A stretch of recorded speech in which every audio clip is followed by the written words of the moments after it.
Good evening, ladies and gentlemen. I'm Eyal Bor. I would like to welcome you all for my story when we get to know members of the Bethel community who have and continue to make a difference. Tonight, we have the pleasure and honor to meet Dr. Larry Weiss and Dr. Diane Orlinsky. Those two distinguished doctors will be interviewed by our past president, Dr. Edward Mishner, who is also with us on the screen. I wanted to suggest that you keep your questions till the end of the program or you put them on a chat. And our producer Becca, is with us and she will read the questions at the end of the program. Have a great evening, and Ed, the floor is yours from now. Okay, thank you, Eyal. Good evening, everyone. I am honored tonight to interview two of our congregants who spent time in Israel during the war. While most of us were getting our information about the war in Gaza through the media, Doctors Larry Weiss and Diane Orlinsky were in Israel doing what they could to help the troops and help behind the scene. Dr. Weiss is a retired emergency room doctor who was in the field helping Magen David Odom and the IDF. He got his MD from Hahnemann in 1979 and his JD from Loyola of New Orleans in 1997. Dr. Orlinsky is a dermatologist in Baltimore and was on a mission with American healthcare professionals and friends for medicine in Israel. She received her MD from Johns Hopkins University in 1993 and did her dermatology residency in Johns Hopkins Hospital from 1995 to 1998. She has been on the board of trustees, and that was in 2004 to 2007. So welcome both of you to my story. And the format tonight will be, I will be asking questions, and we will most of the time use the same question for both doctors, and we will alternate as to who starts. And we went by alphabetical order, so Dr. Orlinsky will start this evening. Please tell us briefly about your background and why you went into medicine and specifically your specialty. So when I was 2 years old, I knew I was going to be a doctor. It's true. My grandfather was a doctor. My uncle was a doctor. And I was always interested in science. I was in science symposiums, math, science, excelled in that. And for me, it's a calling. So I was either going to be a doctor or a rabbi, because a rabbi is a doctor of the soul.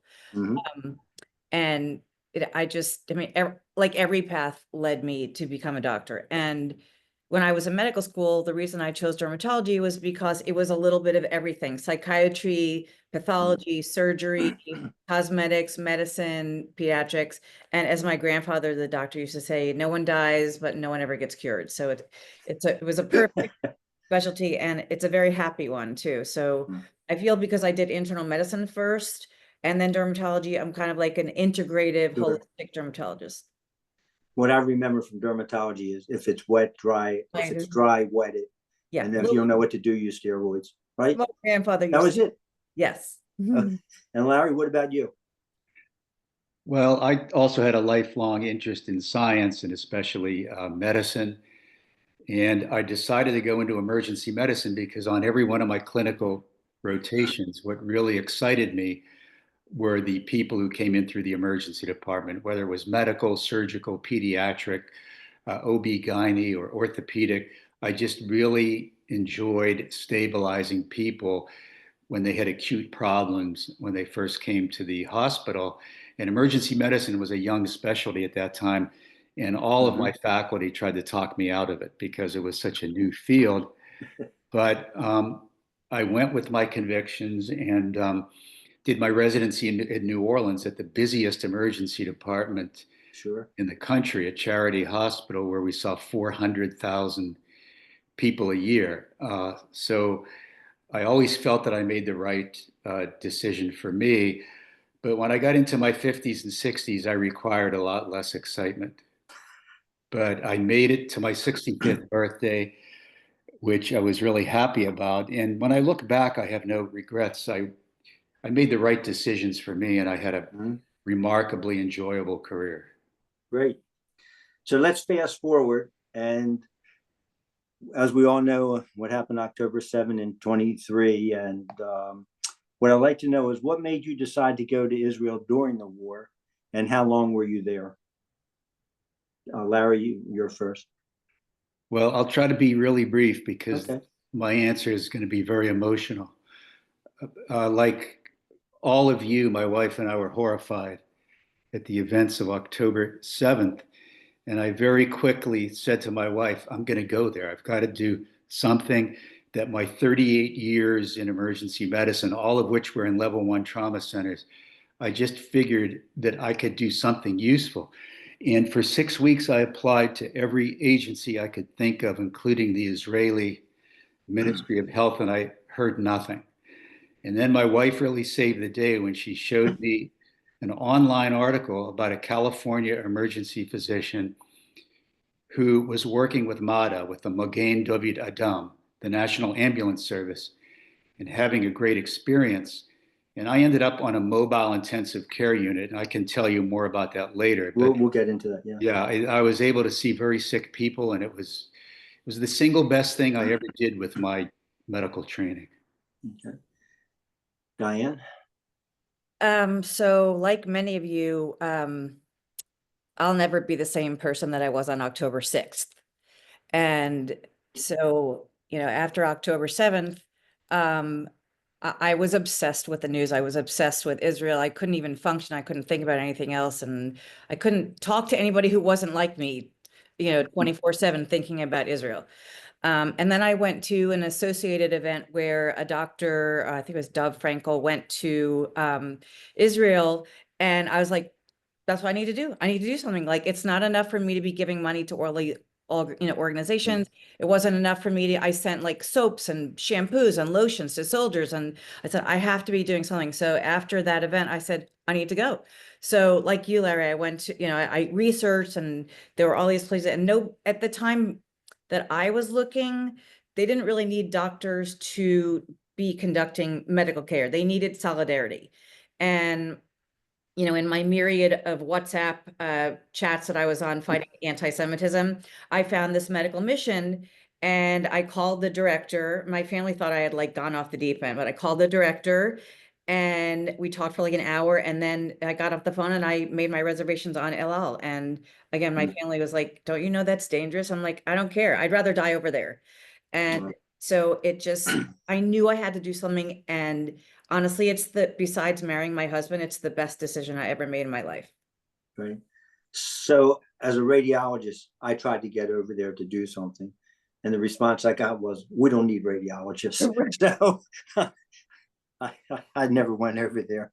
So now you've made up your mind to go, and you have this plane ride that's usually about 11 hours over there. So what were your thoughts and expectations while you were on the plane going there? I don't know if these organizations told you what you would be doing, or you had no idea.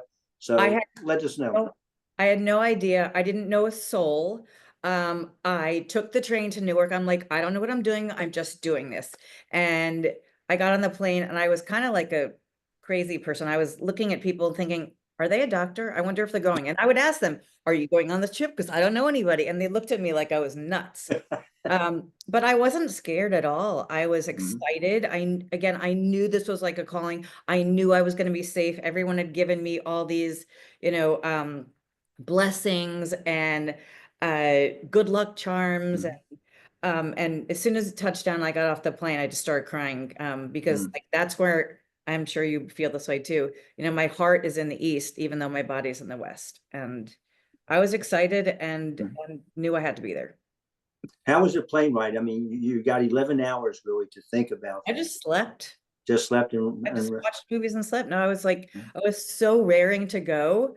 I just wish I had known somebody on the flight who was going, but it turns out there was nobody on the flight. Wow. Larry?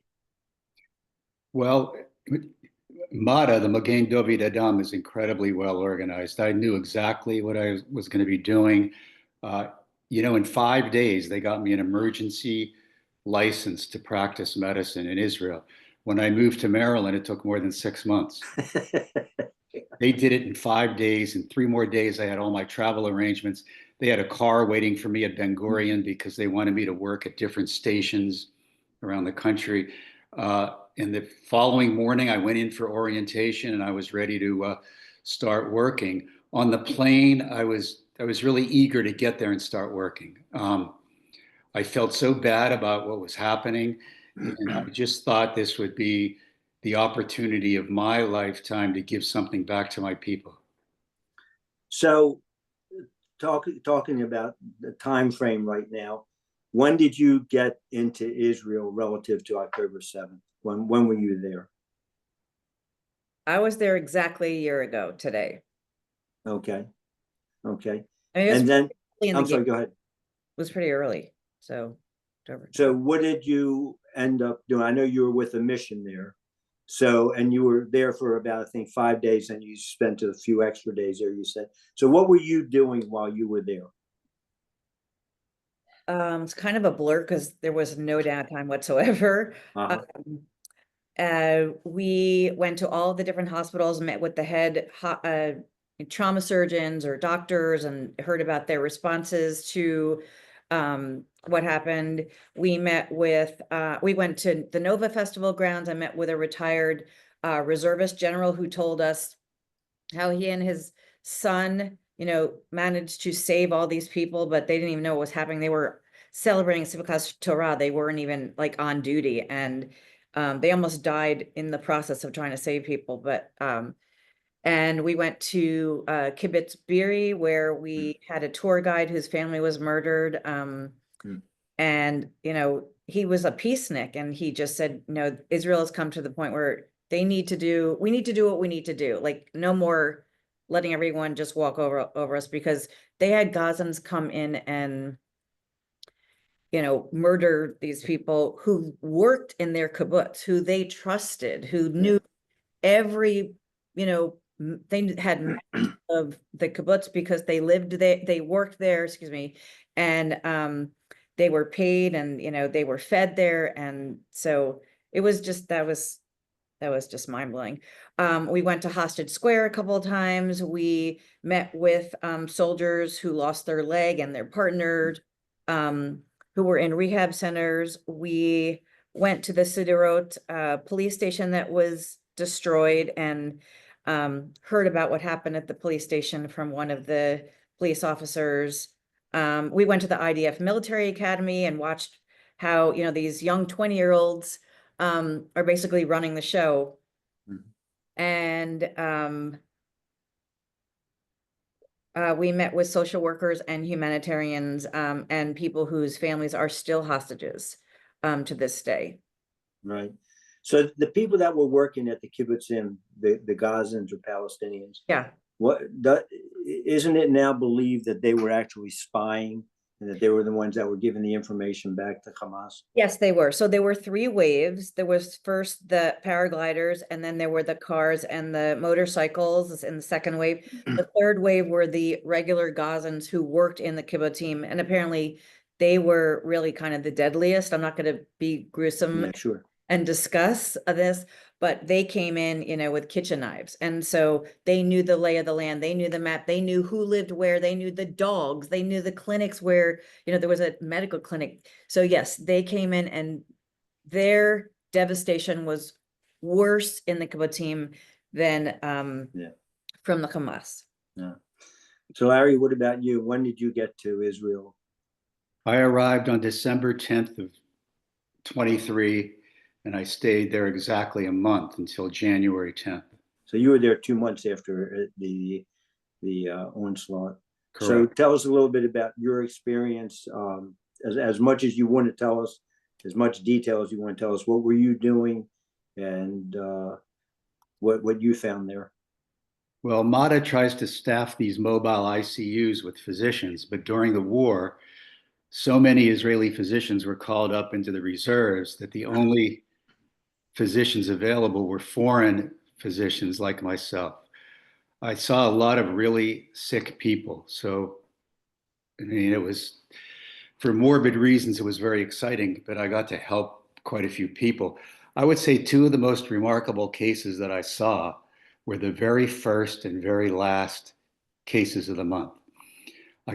I spent the first 4 days and the last 2 days of the month in Yerushalayim, and the rest of my time in the Merkaz, the heavily populated area between Tel Aviv and Jerusalem.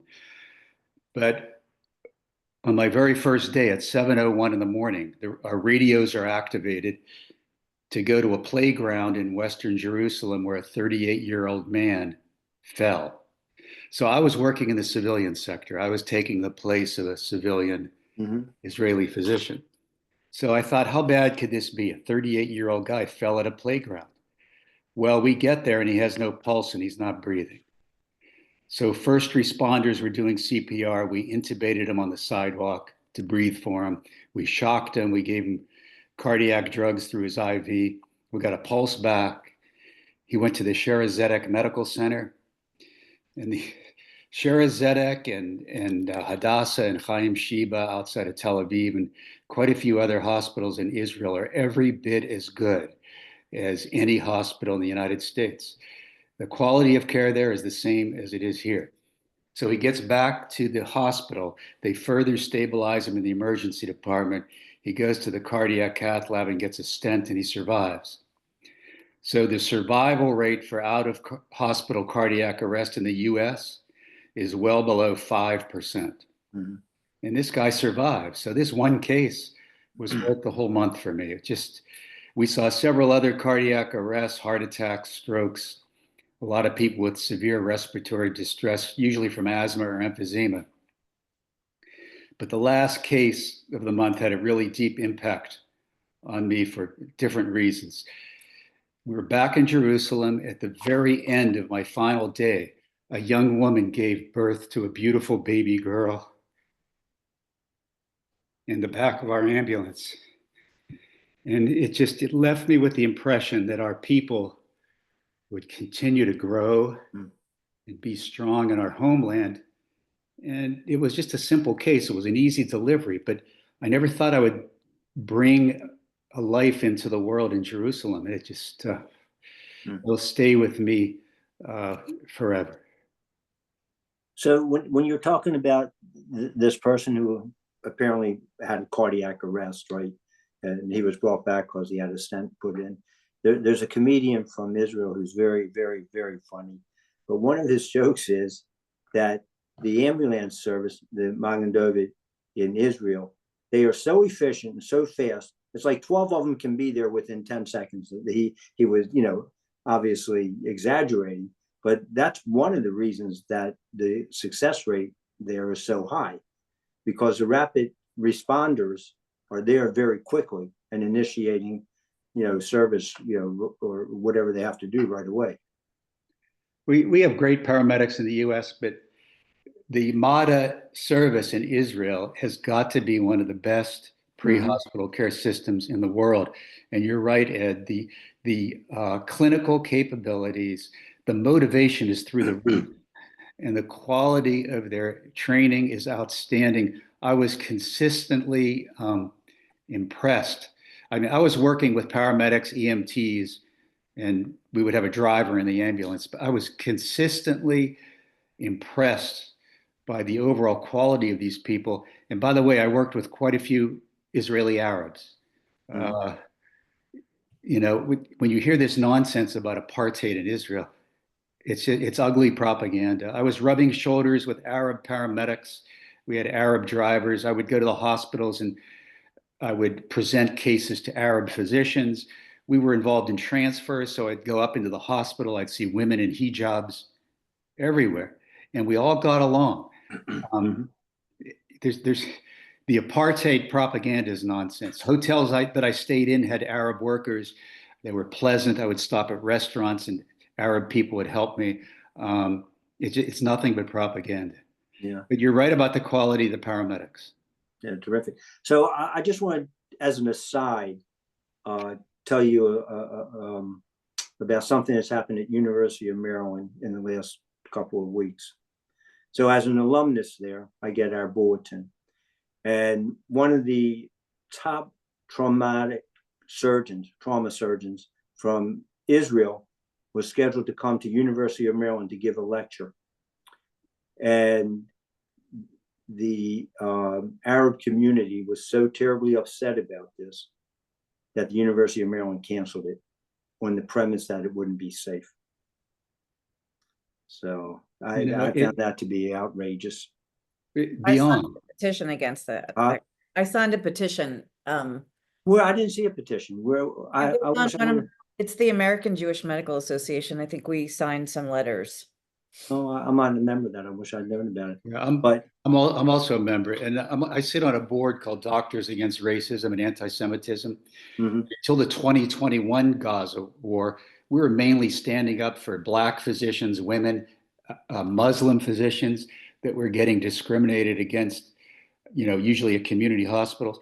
But now 100% of our time is taken up by Jewish medical students, residents, and even faculty that are getting harassed, intimidated, attacked at medical schools, at university hospitals. It's endless.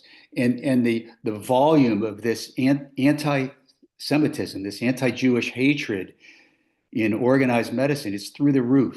And it's just getting worse and worse. What happened at Maryland, I mean, that made national news. I knew about it, but far worse. I mean, far worse things are happening. Yeah. I mean, this goes back to the 1950s, right? I mean, you're not from Baltimore, but that's how Sinai Hospital basically came about, because Jewish doctors couldn't work anywhere else. Jewish doctors couldn't get into medical school. A couple of my partners had to become pharmacists first before they could get into medical school. So this is really not anything new, but it's just coming to the forefront now. But that was just an aside. I'm sorry, go ahead. It's at Georgetown Medical School, and it's a nightmare. There's only I think 7 Jews in the whole class out of 200. Oh, yeah. And I mean, there's so many, I'm not gonna say half, but probably a third of the kids, they don't even go to class. They just have been protesting and, posting on social media, such hate. It's unbelievable. My daughter was supposed to have a Palestinian girl as her partner, and the girl backed out. My daughter's like, what do? I said, you just hold your head high and you act like a physician, because this is what you're doing. And the girl switched partners. Well, did you hear about? Well, I'm sorry we're getting off the side of this, but I think it's still important. What happened in Australia recently? Oh God! 2 emergency room PAs. Yep. Said that if they ever got an Israeli coming here, they would kill them. They killed them. Yeah. They said they had killed. They said they already had killed Israelis. Yeah. So at least they've been suspended. They can't work anywhere in Australia for the time being. Yeah. But getting back to what Diane was just talking about, I recently read an article that there are just over 500 medical students at UCLA, only 6 of whom are Jewish. So Jewish people are being forced out of the medical profession. For our audience, I'm sorry for getting off base, but I think, in all honesty, it's something that's very significant that a lot of people are not aware of what's going on with Jews in medicine right now. That's why, so Yael Halas is a plastic ENT facial plastic surgeon who started the American Jewish Medical Association, and I'm the head of Maryland, Delaware, and Washington, and we really are trying to bring these facts out and make people aware. And this is where all the petitions come in. I mean, every day I'm signing like 10 petitions, but really trying to be a mouthpiece to educate people. I'll speak to you after this. Okay, let's get back. I think we kind of answered this, but I'd like to just hear maybe in more detail. How were you received by the Israelis and the professionals while you were there? I know you've kind of touched on it, but do you have anything to add to that? Is it my turn? Yeah, sure.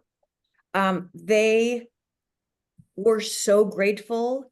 They didn't think that there were that many Americans who supported them. So they were crying, actually hugging us, and still COVID, but we didn't care.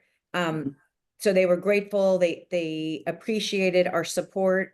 They wanted us to, bear witness to what happened and bring the stories back to the United States, because, social media is nonsense, as you were saying, Larry. And they were all saying 10% of what you hear on the news in America is actually true, like maybe less than 10%. So they supported, they were appreciative. They were happy that we were there. They were grateful. They felt like we were ambassadors.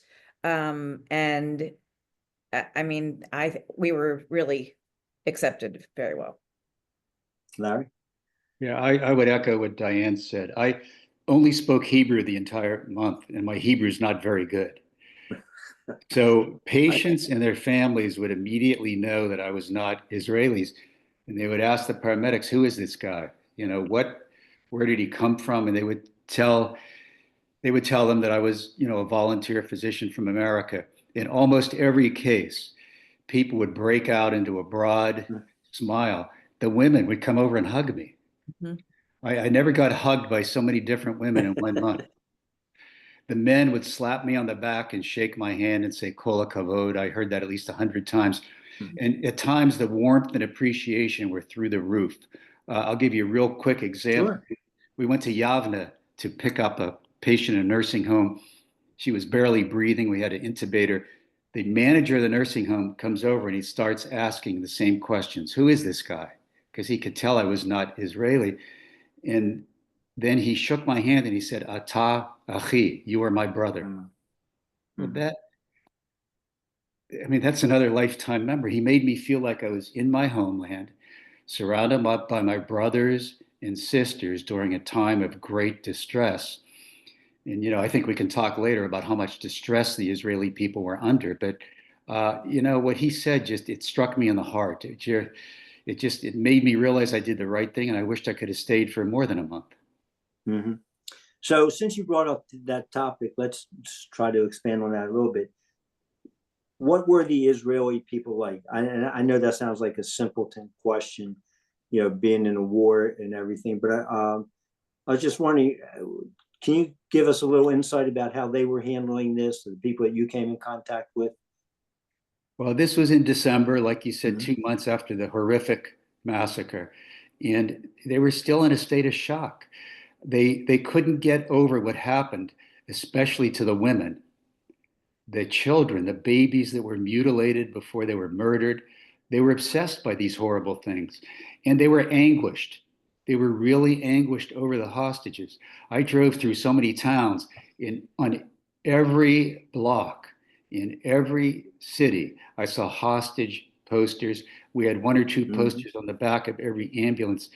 One of my rare days off, went to Tel Aviv. There were large buildings where an entire side of the building was plastered with hostage posters. And of course, I went to Hostage Square. The Israeli people are obsessed. Every single Israeli civilian that I talked to either knew a victim, someone murdered on October 7th, someone taken hostage, or they knew someone who knew a victim. It's like Israel's a big family, a small country, but a big family. And everyone is within 2 or 3 degrees of separation from everyone else. And it's like, as a whole, almost everyone thought that a close family member or friend was murdered or taken hostage. And the Israelis felt alone in the world. They are addicted to the news. They know what they're up against. No one cares. Even though they were exposed to such a horrendous massacre, no one really cares. The world is against them. They were enraged at what was going on at the UN. And they were also angry at their own government for letting October 7th happen. So it was really difficult being there with people in such anguish. But like Diane said, if someone from this country came, just being there, even as a tourist, I didn't see one tourist in a month. They would be grateful that you were there. Better yet, if you volunteered in some way, so they wouldn't feel so alone. Diane, what was your experience? Yeah, I agree. I just say just the fact that we were there listening, and being there and to their experience. They didn't feel as alone. They, again, I went, I guess it was 2 months after you. So there was less of a shock. It was more like, okay, we have to get resilient. Like everything was resilience. And we have to fight and we have to get ourselves together and we're going to get the hostages back. So for us, it was a little bit different because it was 2 months later, but still there was some shock, but it was more like, okay, we need to get going. And in fact, there was I forget which hospital it was. I think it was a Sheba, one of the, doctors, was saying to the patients, you need to toughen up. We need to move on. And they actually brought a dog into this person who was hospitalized to help this person get out of their mental funk. Wow. They'll do anything to figure out. So this guy really taught us about resilience. And the Israelis, at least when I went, they were more concerned with me and Americans because there was so much anti-Semitism in America. They're like, we're fine, but we're concerned about you. Because the colleges were going crazy by February, and everyone was going crazy in here and online. So I echo what you say, but by that time they were starting to get tougher. So were they aware of how much America was supporting them? How much they were not aware of that? No, not at all. And that's why I think that this solidarity mission, even though I wanted to volunteer as a doctor, at that time they didn't need us. They thought that the solidarity was as important as volunteering, doing medical work. Because nobody was listening, like you said, nobody cares about us.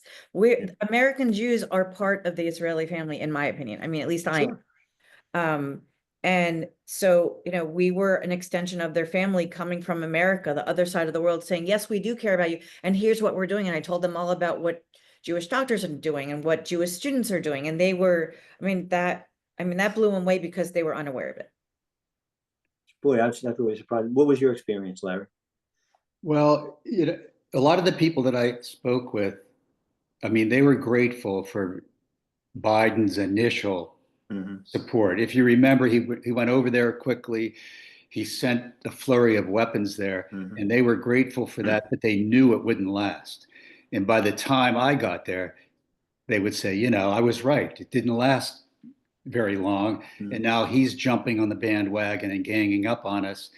And so they sort of resented at least our president quite a bit. Yeah. And they felt like they really couldn't count on at least the Biden administration. I'm not trying to make a political statement. Yeah, I understand. No, but they didn't feel like they could count on the US government for very long. They realized they had to stand on their own 2 feet.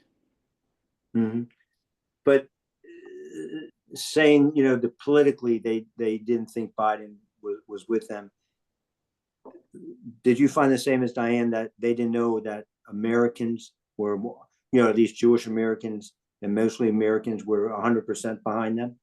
Yeah, I agree. I agree with that. In fact, more than a few Israelis kept asking me, why are Jewish students and Jewish faculty, why are they demonstrating against us? They couldn't understand that. And I said, well, in the US, we have people like Gideon Levy and Amira Haas, who they're both notorious journalists who work for Haaretz, who are more extreme than Hamas. They're like from another planet. So, if I said that diffused the whole conversation, because 99.9% of the population in Israel can't stand those two journalists. And they understand that Jews are like that we're fractious people, and we all have our own different opinions.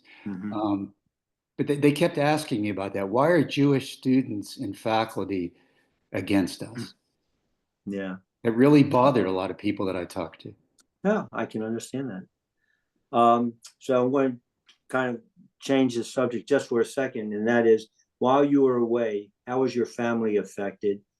I'm assuming that they were 100% behind what you were doing, but what was their feeling about you going over there and what you were doing? I'm going to defer to Diane unless you ask me to go first. It doesn't matter. Whoever wants to go first. I guess I'm chivalrous, and I'd rather defer to her. Okay, Diane. So, my family was very proud of me. And of course they were scared, but I'm like, I'm fine. I live in, Baltimore City. It's more dangerous in Baltimore City than in Israel. Yeah, right. And, I happened to go over at a time where it was somewhat safer. Like we didn't ever have to go in a bomb shelter, even though we always knew where they were. But I think pride was how my family felt. That's great. Larry? Well, I spoke to my wife every day. I think WhatsApp is an incredible online app. You can make calls around the world for free. So I was able to call her every day. She was strongly supportive from beginning to end. I told you she initially found me the information that connected me with Mada. And her support was very, very valuable to me. The fact that I didn't feel pressure from home. And I assured her that I was very safe. And like Diane, I felt very safe. Unfortunately, there were armed soldiers everywhere. I would go to breakfast in the hotel, and these 18-year-old teenagers were coming down to eat with their machine guns slung over their back shoulder. They're not allowed to leave their guns for a minute when they're on active duty. One of them explained that to me. So there were soldiers everywhere. I thought it was remarkable. There were soldiers that would come over and want to have their picture taken with me. I would tell them, you're protecting our homeland, Toda Rabah. Right. But there were soldiers everywhere. And, I saw the Iron Dome in action. New Year's Eve, you might remember, there were 12 Hamas rockets fired toward Tel Aviv. We were on Highway 4, which is the main north-south highway, just before midnight, New Year's Eve. And 2 of the Hamas missiles were hit by the Iron Dome right above us. The shrapnel didn't come down anywhere near us, but we could see it all coming down. We couldn't get to a shelter. Twice I had to run into a shelter. But that night we were on the highway, so we had to ditch. We had to ditch the ambulance on the highway in the neutral ground in the middle and run to the side of a hill. There were designated hills that were almost vertical, and if you stood up against the hill, the trajectory of the missile would go over you, and there was almost no chance of getting hit. So that was one of the few times I was in danger, but it really wasn't much danger. Okay. My final question, at least for right now, is, so you've gone through this experience of being in Israel at a time of war, and it's at least a year for both of you here. Can you just reflect on how this may have changed you as a Jewish person, how you now think about Israel versus maybe before that? And lastly, Arab-Israeli relations, two-state affair, solution or whatever. Just like to hear if your opinions have changed since you went over there. Whoever wants to take it. Okay, I can start. So wait, the first part? You as a Jewish American now, has that changed you at all? I mean, I was always, like, my grandfather was from Palestine at the time it was called Palestine, so pre-Israel, pre-1948. So I've always felt like that my heart belongs there. And I've gone, many times. I'm going back in July on a women's mission.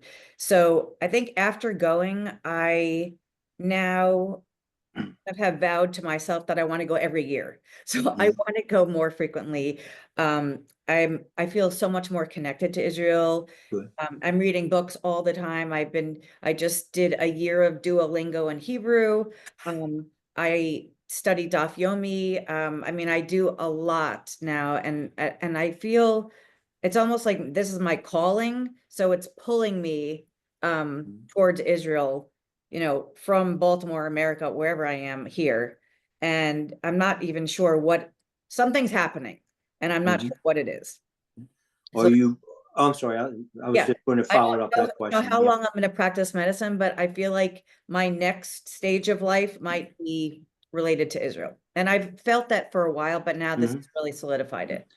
Okay, so 2 follow-up questions. Number 1 is, do you feel more observant as a Jewish person now? I mean, it's not observant. It's more cultural, historical. I feel more Jewish pride. There's a heritage that I've inherited and I have a responsibility for. And like Brett Stevens says, the result of the massacre of October 7th is you have to become 10% Jewier. And I feel like I've become 80% Jewier. So I think that's how I'm going to answer your question. Okay, so one other comment I want to make, and we talked about this beforehand, but tell everybody, you're talking about your grandfather. Tell them the relationship of your grandfather to somebody who's on the call right now. Oh, that's my other grandfather. Oh, that's your other grandfather. My husband's grandfather. Yeah. So my my husband's grandfather translated the Dead Sea Scrolls. And so again, there's that like rabbinic connection, even though he actually wasn't very religious, but it was more like a scholarly Jewish customs, heritage, Jewish history relation that he had. But so I've been there to see the Dead Sea Scrolls, and again, I think that's a connection that's pulling me as well. But also, it wasn't their relationship with AL. That's what I was talking about. Oh, with EL, yes. So my grandfather, who was from Palestine, we think is related to EL because his last name was Bor. Even though when he came to Ellis Island, it changed to Bauer. His brothers are BOR, and another brother was BOHR. So right. yes, that's what I was getting to. Sorry. No, that's okay. And so you obviously, I know your feelings towards Israel. And the last question was, do you have any change in your feelings towards Arab-Israeli relations at this moment? So I made a point of speaking to many Arabs there because I felt like I wanted to find out for myself what was the situation. And, like whether it was in a pharmacy or a jewelry store or in a hospital. I mean, I spoke to all the Arabs and they love Israel. So I wanted to bring that back to America, that just like Larry said, like there are so many Arab Israelis that are in the army, but they would die for Israel and they have great lives, whereas before they didn't. And I'm not going to comment on the two-state solution. I'm going to let. Okay, that's fine. Okay. Yeah, but I do want to speak from a medical point of view. I was at the hospitals, and the head trauma surgeon on the weekends does secretive courses for Arab surgeons. And I'm talking about surgeons from Gaza, surgeons from Syria, surgeons from all these different countries. And he feels that you have to take these individual relationships and turn them into these community relationships in order for us to move on. And he thought what he said was maybe he's a fool doing this, and maybe they're going to come and stab him like the Gazans did at the kibbutzim. But he feels like it's the right thing to do. And the Arab surgeons who are coming to his courses on the weekends are risking their lives, have an Israeli teach them. So they're all kind of in it together.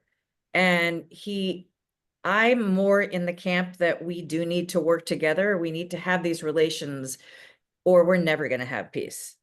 Right. So I really supported this doctor. Whereas there were some doctors who were on this trip who were like, we can't do that. You're an idiot. But he's not an idiot. I think he's doing the right thing. I agree.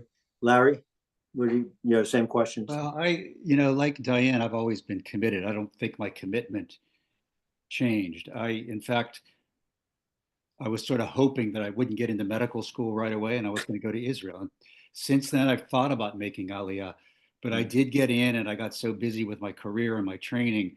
That was a recurring thought that maybe I should have made Aliyah, and I never did.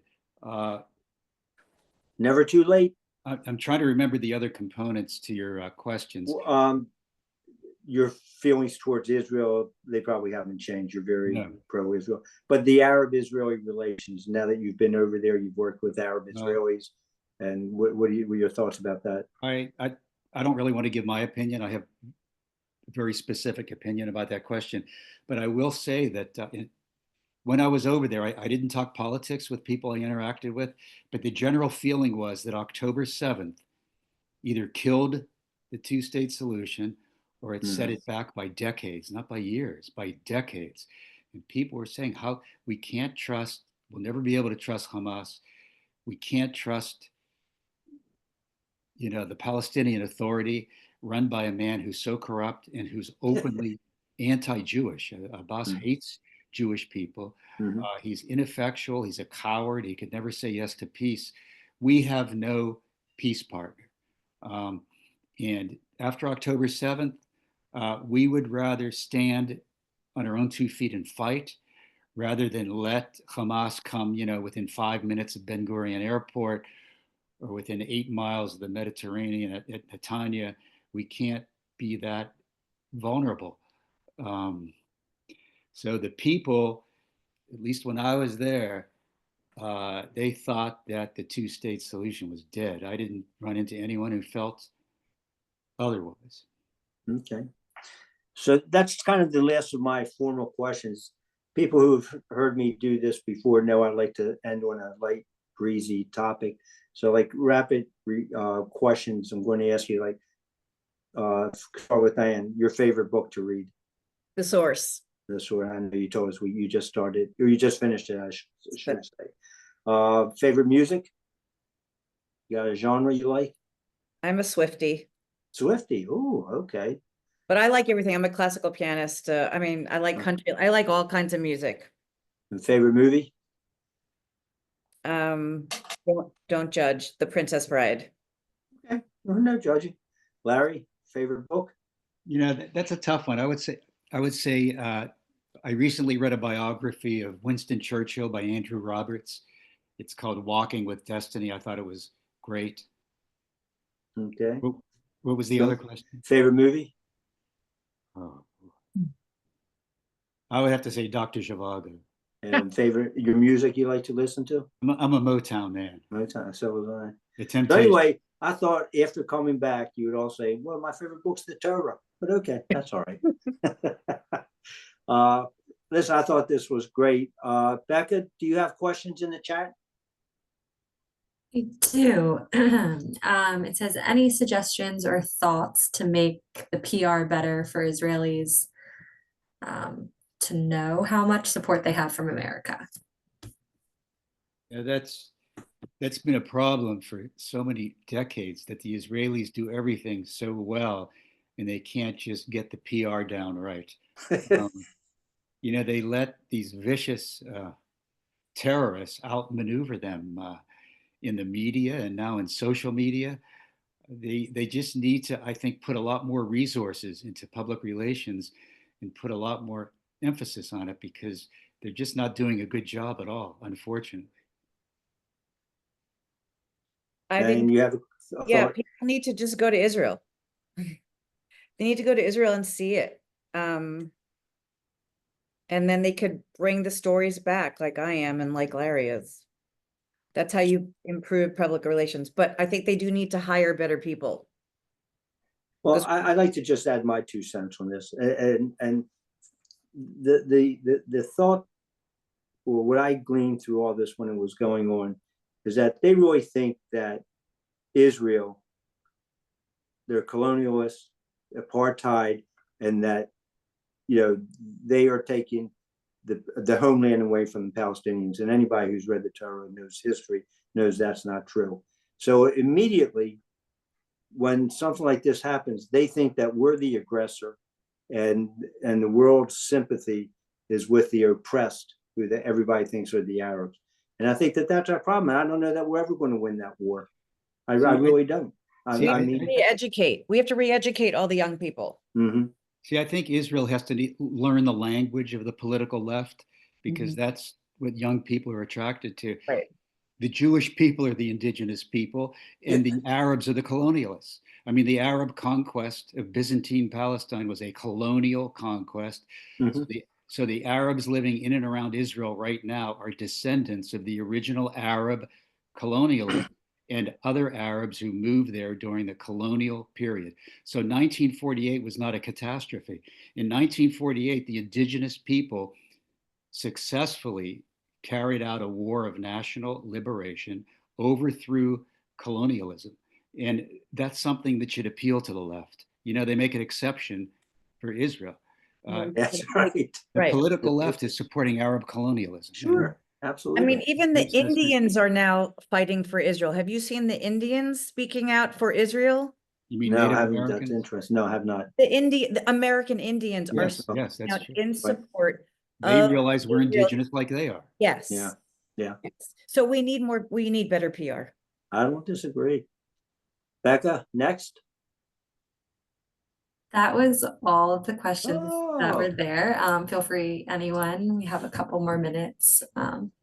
If you want to shoot off some real fast, more than happy to read them off to our group. Larry, when are you going back? Well, my medical license has now expired. It's expensive to maintain it and get all the CME. And, if we have a minute, I want to expand on Go ahead. something that Diane talked about how Israeli Arabs and Jews get along. There was one time when I thought my life was in danger. We were called to the scene of a multiple shooting in an Arab neighborhood of Ramallah near the Ben Gurion airport. And unfortunately, many Arab neighborhoods are plagued by gang violence now. And a gang came into this neighborhood, started shooting. They murdered 2 children. We got there before the police, which should never happen. But we got there before the police. I was given a bulletproof helmet and vest. This is the only time I used it. We kept them on the ambulance. We got out to the scene. We knew that children were dead. We had to take them away anyway. So the homeboys, the neighborhood gang there, they were so agitated. There were about 15 to 20 of them. They were in their late teens, early 20s. They were screaming at us. They started rocking the ambulance. They tried to turn it over. So we got these 2 dead children, put them in the back. We went around to the side, got in the ambulance, and 2 of these young gang members are in the front passenger seat, screaming at us, standing up. I really thought we were going to get attacked. That night, I was working with an Arab driver and an Arab paramedic. They spoke to these 2 young gang members in Arabic, and within seconds, they got off the ambulance, and we went to the hospital. These 2 young Arab guys saved me. Okay. We were part of the same team. Okay. And we were working together, and they saved me. I mean, from great danger. It's one of many examples how Israeli Arabs and Jews work together on a daily basis. They help each other. They work together. That's another experience I'll never forget. Did you have anything to say, Diane? No, okay. I just think everyone needs to go over there and see it for themselves. Absolutely. And like you said, just going over there, you'll be met with such warmth and appreciation. The Israelis are not as arrogant and self-assured as they used to be. They're feeling vulnerable. Yeah. You go over there, they're going to be so grateful that you came over and just with your own 2 feet showed your solidarity. Also, you're supporting their economy. Well, yeah, that's why I stayed a couple of days, because I had to shop. I was like, I can't leave without shop. There was no shopping whatsoever on the trip. There wasn't time. So my bestie and I, we went to the jewelry stores. I mean, I dropped a lot of money there. Good. I had to support the economy. So. Absolutely right. You know, when I was in the hotels, I stayed in 3 different hotels. I was the only non-evacuee in the hotels. The government, along with the JNF, they've been paying for 16 months for 50 to 75,000 people to be living in hotels. I mean, the cost of that has to be enormous. So Israel is very needy now. Yes, absolutely right. And hopefully, you know, if we have a ceasefire that persists, more people will travel there. And, you know, especially if we can get the hostages back. Becca, is that it? That is it. Just, you know, I'm sure that you guys can see all those comments saying, just well, you guys. I want to thank Larry and Diane for just an outstanding 1 hour. I found it very informative, and I really take my hat off to both of you for going over there. And maybe I should have gone into ER medicine. I could have gone over, but this was wonderful. And I thank everybody for listening in. Thank you. Thank you. You know what, Ed, your questions were so good. They got me so worked up. I know, me too. I'm really surprised we got done in an hour. So am I. You did a great job wrapping all this up in an hour. Well, thank you. Yeah. Well, it was easy. You guys you did just an excellent went with job. the questions and ran. I'm sorry, what was that? You did an excellent job, and yeah. you are really a great interviewer. Thank you. This could be your next career. Correct. And I actually remember taking being led a trip to Israel where Larry and Ed were together on that trip in 2011. That's you right. guys remember that? That is right. Right. So I wanted to take this opportunity to thank you, Diane and Larry, and of course Ed. Such a wonderful and interesting evening at this monthly story event. We appreciate your time and sharing your stories with us. Be sure, ladies and gentlemen, to meet us in the next month's My Story on Sunday, March 16 at 7 o'clock on Zoom when we have a very interesting and very different event to present to you. You will have the opportunity to meet Reuben Bor, Eric Narrow, and Shayna Slatkin, who have all made Aliyah to Israel. All three of these talented young adults will be interviewed by their family members. Be sure to register for this event. Also, register and join us this Wednesday afternoon at 2:30 p.m. on Zoom as we meet author Alon Tron as he discusses his book, Israel-Palestine, Whose Promised Land?